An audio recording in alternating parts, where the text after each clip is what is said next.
Hello and welcome back to my video blog. My name is Adrielle and this is my video blog where I talk about whatever I want. So, I had a few things that I thought I would talk about today. Hopefully I can remember them all. But so one thing is that I have been going through a whole lot of growth the whole year really, but it's like when everything is starting to kind of come into like a culmination before actual change can happen. There's just a lot of shifting and a lot of restlessness, I think, that can happen. But I don't think that it's so easy all the time to recognize that is what's happening, that the shift is getting ready to happen. Or that, like you're getting used to even just like a new energy, if you will. Because every time we grow, say hello to Hakuna. Every time we grow, we are getting used to a new sort of reality in a lot of ways. We're getting used to new ways of doing things. And so unfortunately, that can make it really uncomfortable for a little while. And if you're not paying attention, you can allow those situations to kind of pull you back to old patterns. I was getting a little frustrated because it seems like I have become more sensitive to like my environment and to stress in particular than I ever have been before. But I had two things that I was listening to one of the books of Conversation with God, and that always kind of helps put everything into perspective for me a little bit, or at least when it's like I haven't gone through and read them more than once. I'm not even through the third book yet, but anyway, I digress. But then I was talking to my mom, and she was talking about how she was just listening to someone talking about this very thing, and how when we are getting used to a new way of doing things, it's almost like our ego or our old patterns, whatever you want to call it, has this rubber band on you. And like the further you kind of get away from old patterns and old ways of doing things, the more uncomfortable it can get, because it's like your ego is trying to keep you safe with the familiar and pull you back into the familiar old habits. And so that really resonated with me, because it was like this super antsy feeling, and it was like you just want to go to all things comfort mode, right? Like, what have you always done that has kind of like at least temporarily made you feel better, For me personally, I like to I don't even mean to, but I go into like this fix it mode, and it can be in the stupidest ways. If it's with a relationship, before, even if the ball was essentially in their court, I would try and go and, make the situation better somehow by going to this person and being like, hey, like reaching out in some way, shape, or form, just basically trying to get that conclusion or that resolution for myself. Or, and that could be that's most of the time was in a really unhealthy way. It was like I would backpedal from standing my ground in whatever the conflict was. I would backpedal from my truth in a lot of ways. And so recently I've gotten away from doing that, and I've left the ball in the court where, I put it. And then let the other person decide if they were going to pick it up and do anything with it, So, so I'm getting better about that, but that's just like one example of something that I used to very much so with relationships go into fix it mode, when it was never my job to fix it. Or even like earlier this week, I screwed up something at work. And so I work from home. And so I was really frustrated by the situation. And like, even though I did everything that I could do to sort of resolve it, and like, it wasn't like a huge deal, it was just inconvenient, you know. But like, when I finished taking care of the things that I could take care of, it was like I had to vacuum. Like, I had to do something to make myself feel worthy of, you know, or just to feel worthy, you know, because I messed up this small thing. And so that's an old pattern. That's an old way of responding to a situation that made me feel less worthy for whatever reason, you know. And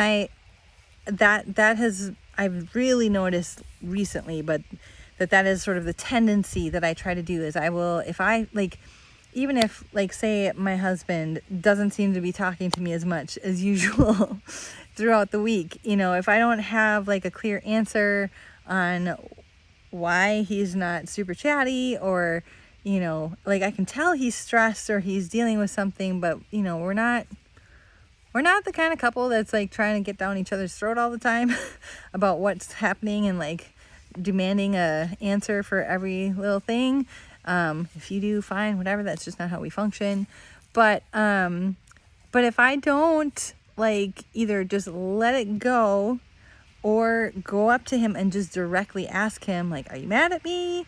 Are you, you know, what's going on? You know, if I don't do that, my previous way of functioning would be to start doing something that would help me feel more worthy. So if that meant to like cook dinner when I'm not usually the one who cooks dinner, or if that was to, again, clean something, then I would go find something to clean or organize or whatever. And, you know, those things in and of themselves are not bad at all. But it's when you're trying to do it to fix something or to make yourself feel more worthy, that's not as good, right? Because first of all, it doesn't fix anything. It doesn't solve any problem necessarily, and it certainly does not tell me what is actually going on with my husband. And most of the time he's just stressed out, or work has got him stressed out, or, you know, whatever. But the point is that, like, you know, it's an opportunity for us to look inside ourselves and ask, like, what is actually going on? And to maybe even just consider that maybe you're feeling this discomfort. Maybe you're feeling this sort of pull to go back to old patterns because you're growing and you're in a new space and you're getting used to that new space. You know, when you are working from toxic systems, you know, it can feel really weird to be in a healthy one, to be in a healthy system, a healthy process. You know, and it certainly feels unfamiliar, and it feels weird and just sort of like not normal, right? And so with me and the stress that I've been feeling, or even just like being more sensitive to stressful things, it's not because I'm weak or because I'm getting weaker, because that's the story that I've told myself my entire life. So that if I'm like feeling super stressed out a lot, then, you know, I'm not able to handle whatever is being thrown at me. And that's not the case. I am handling every situation as it comes, but the stress in my body is amplified right now because I am growing and I'm getting used to this new space, this new energy field where I'm doing things differently, and where I'm learning how to function in this sort of new world, right? So that was really helpful for me to hear that, and to kind of work through that, because I definitely tend to get down on myself a lot, especially if I have if I notice any perceived weakness. I don't know why that's such a strong thing in me, but it is. It's like I don't like feeling weak. I don't like feeling helpless. And so, stress is one of those things, and especially because I know how damaging it is, or can be, especially over long term. All you have to do is look at a few statistics and you can see very quickly how damaging stress is, like excessive stress. So, but it does tell me that I need to then take more time to take care of myself. That means basically if I'm feeling the effects of the stress, that is my body's way of telling me that, okay, I need to pay attention. What can I say no to? What can I do to raise my spirits? Maybe I just need to listen to some really good music for a little bit.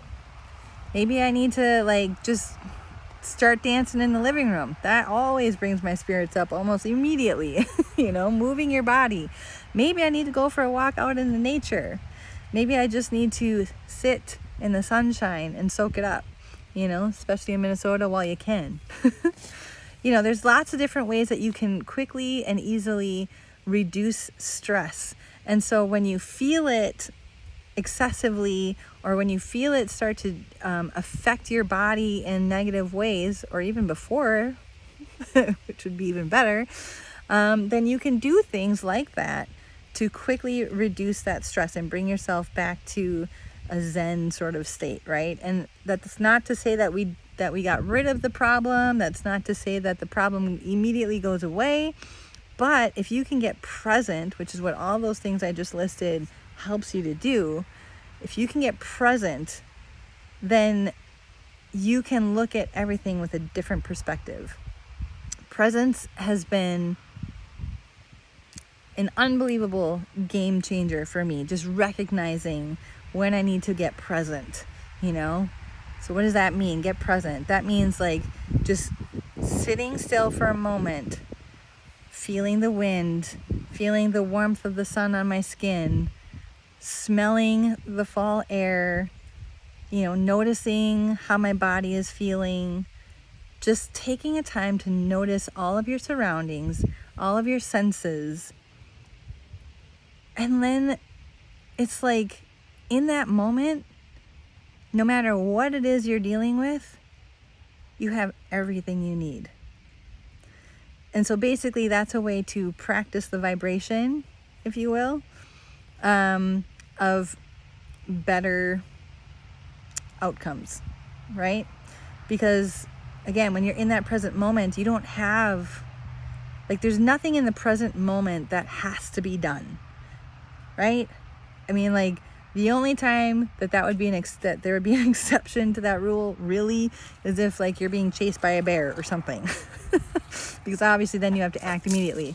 But for the everyday daily stressors, you can absolutely take that moment, take a moment of silence even, or just take a moment to go outside and just stand and take a few deep breaths. Bring yourself back to that present moment, because in the present moment you have everything you need, and there's nothing that needs to be done. All that pressure goes away from you. It's beautiful. And the more often that I do that throughout the day, the better I am able to handle the things that come my way. The better I am able to get through the tasks that I need to get done. The more able I am to show up for people in the way that only I can, and the more that you will be able to do that for people in the way that only you can. But when you're constantly feeling that stress, and when you're constantly feeling that overwhelm, you just can't show up the same way as when you take the time to take care of yourself and just take a moment, So I have a lot of things that are stressing me out right now, but this is basically my opportunity to get present and to remind myself that I am well taken care of, that I have everything that I need, that I can have, be, do whatever I want, you know? Because we are unlimited. We are absolutely unlimited. Our potential is whatever we want it to be. It is whatever we aspire to be. Like, it might take, a shift in perspective. It might take, all of these different things, whatever. But the fact remains that we are unlimited. And if you don't believe me, go check out any outstanding like athlete or animal or any like a fantastic nature formation or something, right? Like this tree back here, like it might not seem like much to you, but it is so fantastic. But I watch these videos of these people that are defying gravity, and then I watch 90-year-olds deadlifting, 300 or 400 pounds or some ridiculous thing. Or I watch, it's like you watch Olympic athletes, again, setting record after record. And how could they do that unless they knew it was possible, right? Like, you have to believe outside of the box. Otherwise, you would never be able to do those things. Like, what got into their mind for them to believe that they could do the things that they do? They had to believe that they were unlimited. They had to believe that there was something more, that we are built for more. So, I 100% believe in that, and I will always believe in that. Or even if you look at it from the perspective of someone coming from a very, very difficult situation, whether it's like horrible abuse or terrible poverty, and then you look at the people who, for whatever reason, were still able to believe that anything is possible, and they rise to the top, and they achieve things that no one would have believed that they could do had they solely looked at their current, at that time, circumstance, right? So, just want to encourage you, if you're feeling uncomfortable, or if you're feeling like this pull to do things the way that you've always done them before, rather than the new ways that you're learning, I would just encourage you to remind yourself that you are growing, and that you are infinite, and you are unlimited. And if you can get yourself into that present moment, you can remember that. So I think I will stop there. Yeah, let me know what you think. Let me know what you think about even just the present moment. And if you're more curious about that concept, Eckhart Tolle is a really great resource for that. He's written books about it, and he has a ton of quotes all over the internet about the present moment, and is pretty inspiring. So anyway, I hope you have a fantastic rest of your day, and we'll talk again soon.